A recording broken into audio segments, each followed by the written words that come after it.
Welcome to the deep dive. Today we're taking a closer look at something you probably have in your fridge. Maybe take for granted tartar sauce. Right. You've seen it everywhere, probably love it with fish and chips. But what if there's more to it?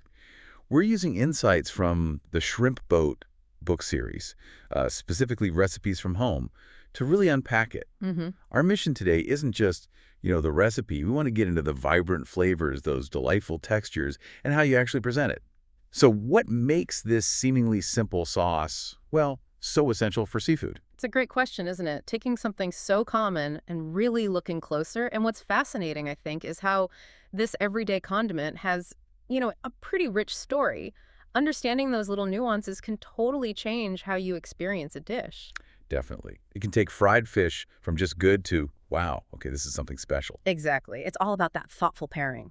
So let's start at the beginning. Where did this stuff actually come from? The shrimp boat points towards European origins, which maybe isn't too surprising. Right. That seems logical. But here's where it gets really interesting and kind of blew my mind a bit. The name Tartar. It's not just because it's tart or tangy. Okay. It actually links back to the Tartars, the historical groups from Eastern Europe. Now, they didn't invent this sauce, the creamy stuff we know. Right. That seems unlikely. But the name likely hitched a ride from steak tartare, that dish of raw minced meat. That concept was associated with Tatar traditions, and the pungent, flavorful sauce served with it ended up carrying the name. Ah, interesting. So the name transferred from the dish accompaniment. Exactly. It shows how food names can pick up history along the way, sticking to the sauce even as it found, well, new partners like seafood. It gives this everyday sauce a surprisingly deep backstory. That's a fantastic example of how food words, evolve. Yeah. The sauce itself, that sharp, flavorful emulsion, was perfect for cutting through rich raw meat. Mhm. And that exact quality, that ability to cut richness and add zest is what made it brilliant for seafood as it moved through European cooking. Makes sense. Yeah, if you look at the bigger picture, it really shows how food ideas travel, they adapt, change uses, and then boom, they land on our plates as something we just consider. Classic. A beloved classic, yeah. It really speaks to the appeal of that specific flavor profile. Tangy, creamy, cuts through richness. It works so well in so many contexts. So let's get into that balance. What is the magic combination?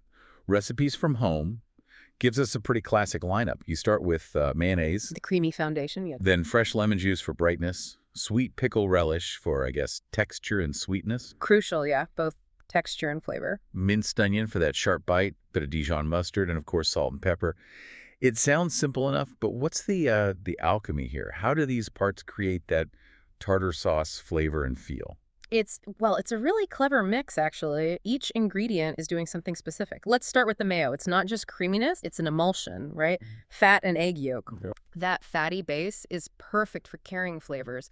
The aromatic bits from the onion, the mustard compounds, they dissolve in the fat and really spread across your palate. Plus, that smooth texture, that mouthfeel, it contrasts beautifully with, say, crispy fried fish. Okay, so it's a carrier and provides contrast. What about the relish? Ah, the sweet pickle relish. It's doing a few things. You get that little bit of crunch, which is a great texture contrast. Yeah, I like that part. And it's also bringing a complex sweet and sour balance. The pickling process adds lactic acid notes, which are different, sort of softer than the sharpness of the lemon juice. It rounds things out. Interesting. Didn't think about the different acids. And the minced onion, that's your fresh, pungent kick. Those sulfur compounds give a brightness that cuts right through the richness of the mayo, and anything fried, it wakes everything up. So it's not just onion flavor, it's like a chemical reaction boosting things. Pretty much. And the Dijon mustard adds another layer. It gives warmth, a savory depth, and it actually helps keep the sauce stable, acts as another emulsifier. Its tang is different again from the lemon. And speaking of lemon, that fresh juice is probably the signature, right? It's not just tangy, it's citric acid. That stuff literally refreshes your palate. It cuts through fat like nothing else. Right. Makes seafood taste cleaner, maybe? Exactly. It lets the delicate fish flavor come through instead of being weighed down. And finally, salt. And pepper, salt isn't just saltiness, it sharpens everything, makes the lemon pop, balances the sweetness, and fresh pepper adds that subtle floral spice. Wow. Okay, so each one really pulls its weight. It's a very precise balance. It really is. I remember trying to make it once without relish because I thought, it's just sweet pickles. And it was just flat. Something was totally missing. Yeah, it closed the whole harmony off. So the shrimp boat emphasizes this. The steps are easy. Combine the mayo, relish, onion, mustard, lemon juice, stir it up. Season it how you like it. Taste and adjust, yeah. But then, and this is the bit I used to skip, you have to refrigerate it for at least an hour. Why is that step so critical for the flavor? That resting time is crucial. It's where the real integration happens. On a molecular level, you've got acids from the lemon and relish interacting with the fats and the aromatic stuff from the onion and mustard. Yep. Right. They need time to, mingle, to meld together. The sharp edges soften, the flavors blend, and you get something much more complex and unified than when you first mixed it. So it becomes more than just the sum of its parts. Exactly. And the texture benefits, too. The relish might soften just a tiny bit, integrating better, but still keeping its crunch. This whole process directly impacts how the sauce works with your food, affecting the overall flavor and texture experience. Right. It affects the presentation, too, I suppose, if it holds together better. Definitely. So once it's had that time to chill and meld, where does this sauce really perform best? What does the shrimp boat say about using it? Well, once it's ready, it's basically seafood's best friend. It's not just about adding taste, it's about how it complements everything else. The book really highlights its versatility. Think about it first as a dipping sauce for crispy shrimp, fried fish. The classic pairing. Right. And you get that amazing contrast. Warm, crispy, maybe a little oily seafood meets cool, creamy, tangy sauce. That difference in temperature, texture, flavor crunch against smooth, rich against zesty, it's just incredibly satisfying. Yeah, it really is. Presentation-wise, it's simple but effective, that bright white next to the golden brown. But it's not just for seafood. The book mentions pairing it with, really good crispy French fries. Oh, yes. Again, that tang cuts through the saltiness and the starchiness of the potato, lifts it up. But it's more than a dip, too. Imagine spreading it generously on a crab cake sandwich. Now it's not just on the side. It's providing moisture, that essential flavor contrast, a creaminess that holds the sandwich together. That cool, zesty profile just works with the richness of seafood, creating balance. It really shapes the whole flavor journey and texture of the dish. It really shows how much impact a condiment can have. Which brings us to the big debate. Homemade versus store-bought. You can grab a jar easily, right? Right. But the book, and you, seem to lean towards making it yourself. Well, yeah, there's definitely something special about making it fresh. The advantages really come back to you, the person eating it. How so? Primarily control. You get to tailor it exactly how you like it. Want it tannier, more lemon, sweeter, maybe a touch more relish, or a different kind. Creamier, chunkier. You decide. You're tweaking that chemical balance, that sensory experience, just for you. Total customization. Plus, freshness. You're using fresh ingredients, minced right then. There's a vibrancy you often lose with stuff that's sat on a shelf, maybe with preservatives. Yeah. And honestly, there's value in just making it. Putting in that little bit of effort connects you to the food more, I think. You appreciate it differently. That makes sense.